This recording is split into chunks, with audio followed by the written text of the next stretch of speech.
Okay guys, welcome back to the channel.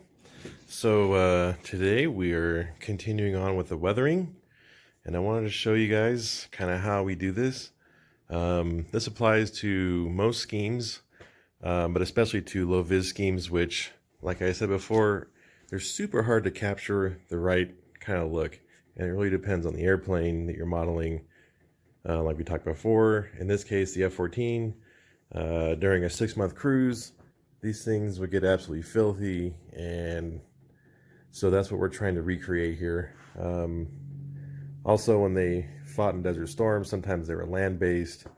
Same thing with the Hornets, and any oil or grease on the plane would get sand on it and dust and then make it look really bad. So we're kind of trying to recreate that. So what I've done here is I've done half of the upper so you can kind of compare it, and then we're going to take it outside so you can see how it looks outside, because it looks a little extreme right now, but once you put it out in natural sunlight, a lot of that kind of goes away. But also remember, when you clear coat it, some of that's going to stand back out again. So here you see some of the dirt we've done with water-based paints, and I'll show you how I do that in just a second. But you got to look at a lot of pictures. So for instance, on the F14, the crew's entered from the left-hand side of the cockpit. This section right here is actually a pop-out ladder, or a ladder that opens up for the guys to get up and down. And so what you see here is a lot of grime and stuff from the crew and the pilots from climbing in and out of the airplane, the mechanics going in and out of the cockpit to work on them, on the instruments, and the, all the stuff inside the cockpit. So it's very dirty up by the cockpit. People's hands are constantly all over it, oil on their hands, feet climbing up the ladders and stuff, clothes dragging all over it. And then you'll see the top of the airplane, kind of the same thing, guys walking around the airplane with dirty shoes. We have some oil or hydraulic fluid leaks out of the flight controls. The wing sweep areas were notoriously dirty from rubbing. This actually, on the real one, would touch. On the model it doesn't, but it's like a soft seal that rubs on the top of the wing. I might do a couple other things to try and get that a little bit better, but for now it's what I got. I've also played around with the exhaust, kind of doing the same technique as the rest of the plane. So this is just water-based paints that I have brushed in along here and then wiped with my hands. And if needed, I used a wet paper towel to take off any extra paint that I didn't want. So let me get a little bit of paint on my paintbrush here. So this is just, craft store paints, nothing special or anything. I just put it on a piece of paper. I mixed browns and grays and blacks like that. Just get a little bit on there. I have a wet paper towel with window cleaner on it, fairly wet. So the one cool thing about this technique is that usually if you don't like it, you can wipe it off. But on a surface like this, which is a rough, flat surface, it'll actually absorb some of the paint. So even if you rub it off, not all of it's going to come back off. Now you can hit it with Scotch-Brite and that'll take some of it back off too. It'll look funny, but once you clear coat it, that'll kind of look normal again. So here's just a comparison between the two sides. So this is untouched. This is just with the airbrush work. There is some weathering, but just with different colors and airbrush work. And then this is the side that has dirt rubbed into it. Now you see there's a number of different shades, there's different textures. The biggest thing here is to try and create multiple layers to give it a more realistic 3D type of look. You want it to have depth. So let's just go over here, because this is a super dirty area on the plane. I just kind of rubbed it over a panel line, and then I'm taking my wet rag. Now there's multiple ways you can do this. If you're doing like flight control stains, you would just sweep it with your fingers and then go back over it with this. This is a little bit different, so I don't want all that to stay on there, obviously. You can kind of tell that some of it is actually staying in the paint, even though I'm rubbing it, but also this rag is getting saturated. So it looks really dark right now, but it's also because it's wet. So once it kind of dries out, it'll lighten up a little bit.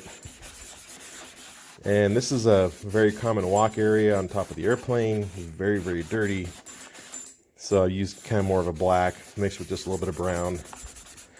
And so you see I've taken a lot of it back off. One interesting thing about this is you can take your rag that's got the paint in it, just residue, but you can go over here and kind of rub it around and actually accomplish the same goal if there's enough on there. So, I mean, there's no, scientific way of doing this. You really just got to kind of try it for yourself and learn as you go. That's part of the fun. So, it's a little dark right now because it's wet, but it'll kind of lighten up here in a second. Then, like I said, once we take it outside, it'll look totally different. That's why I had to close the garage. It's a nice day, but there's too much natural light coming in here. And what it does is it bleaches out all the colors. And so you keep putting more on, and then you think you're done, you take it outside, and then it just looks like it's way too much. So that's just one little spot right there we just did. So let's go ahead and take the airplane outside so I can show you how it looks in the direct sunlight. Remember this look right here. It looks pretty dirty, but once we go outside, it's not going to look that bad. Okay, so here is the airplane outside. Now, it doesn't really look all that dirty anymore, does it? Remember this spot we just did right here? It looked pretty dark inside the garage there, but now that it's outside, it still looks dirty, but it's not nearly as much as it looks like on the inside of the garage. The light's kind of low right now too, which changes things a little bit, but and the front looks super dirty in the garage. Now it looks just about right. So you really just kind of gotta do it at your own pace, experiment, try things out. That's really the fun of this hobby. You're not going to learn everything in one day. I certainly don't. And there's plenty of more that I could learn. So that's just yeah, it's looking pretty good. I'm pretty happy with that. And don't be afraid to just stop, take it outside, take a good look at it, and see what else it might need. Remember how dark those looked inside the garage? You can notice them, but they're not that bad now. So that's another thing, is you really have to know when to tell yourself when to stop, because it's super easy to go too far with weathering, and you don't want to be like I used to do. I used to do way too much weathering, and it's kind of cool, but it's kind of not. So anyways, that's how it looks outside. So let's go back inside and we'll continue on with some of the weathering. Okay, so now I'm gonna show you guys how I do like the fluid leaks and things of that nature. So right now this is all still damp from me wiping it off because I'm working in the wing sweep area. But you can see, remember how not all that weather seemed outside, in here it just looks absolutely filthy. So it's getting to the point where it's pretty good. It's just about right. So here I've kind of done one little streak already, but I'm going to demonstrate how I do this. So I'll come in here and I'll just put a very small amount. Again, a lot of times I'll just pick a random spot, but usually it leaks where there's actuators or where they have a hinge point that they've greased or lubed, and they put too much in it and it comes out. You'll see this on even just like, airliners and stuff too. It's not just on military planes. So I'll start off with a little bit of paint like that, and then I'll just wipe it out. Now, if you've done research on a particular plane and there's a spot that's always dirty in one particular area, this is something that you would do, or you can just do smaller random ones. So that's how it looks right now. To me, it's way too much. So I got my wet rag here, and I'm just brushing it back. So now it's not quite so noticeable, and then you can see how it created kind of multiple layers in there. And you're going to want to go with the direction of the wind, or on some areas, like when I get to the bottom, there's some access panels and stuff on the motor where fluids can leak down while it's parked. So you really just need to, they're not always going to streak back. I would say a lot of times they will, but some of the time, some of the leaks, depending on where it is in the plane, will be a downward dripping look. So let me get my heat gun so I can dry this off real quick. You guys can see how it looks. Now you might think, oh, well, that's not super noticeable. Well, that's good. You don't want it to be super noticeable because that looks like a cartoon airplane. It's not realistic when it looks like that. So that's what we're going for here. The key here is to learn what looks right. You know, some guys just get crazy and maybe they like it that way and they like it seeing a lot of weathering on there. I, on the other hand, think it makes a bigger impression when you do it subtly and in a realistic manner, instead of just having like massive like gun soot stains and massive exhaust stains everywhere like on a World War II airplane.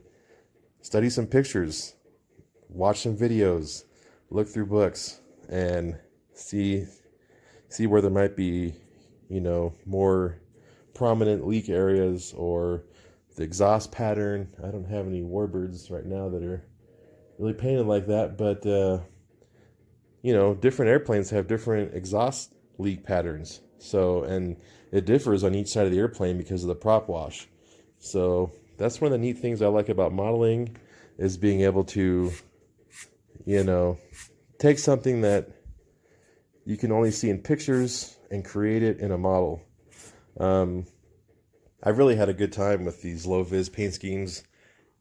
I'm not sure what it is. I like plain, boring paint schemes on airplanes.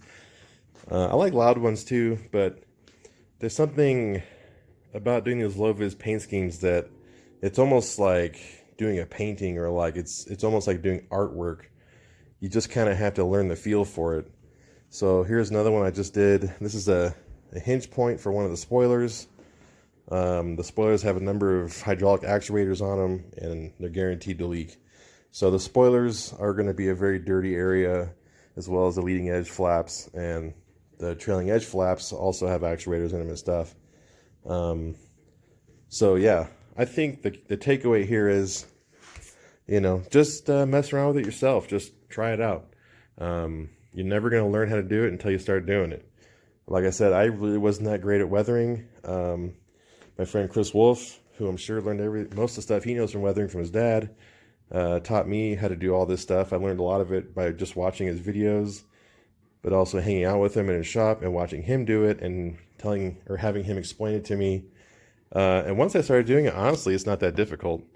And it's a lot of fun, and you don't have to go out and buy expensive paints. These are just craft store paints. They're nothing crazy or special. I know Chris uses acrylic thinner when he does his. I just use window wash.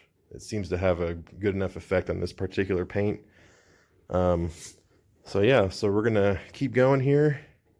It's looking pretty good.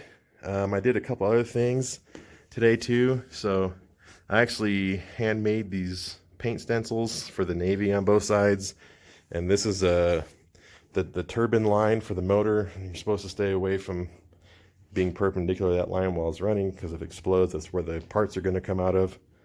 I painted the leading edge of the silver, which honestly I had to look up a bunch of pictures of real ones to even. I saw a couple that I thought had silver on the leading edge, and I went, huh, that's interesting. You know, I wonder if that's a normal thing. So I did more research, more looking around. As it turns out, it was. It's not a super vibrant silver, so this is kind of a subdued silver. In fact, you can barely even see it from this angle. But yeah, enjoy modeling, do research, have fun, experiment, and learn. I mean, if I can do it, you can do it. That's kind of one of the mottos that I live by. I used to think I couldn't do X, Y, or Z because only other people can do those things. But honestly, you just have to jump in and start trying it, man. So anyways, that's today's video. I'll probably do one more when it's completely finished so I can show you guys the final outcome. But yeah, that's some tips and tricks for doing weathering. with water-based paints. And again, I strongly urge you to go check out the RC Geeks webpage and his YouTube channel and watch his videos on how to do all this. He does awesome videos, so go check those out. Thanks for watching, and we'll catch you in the next one.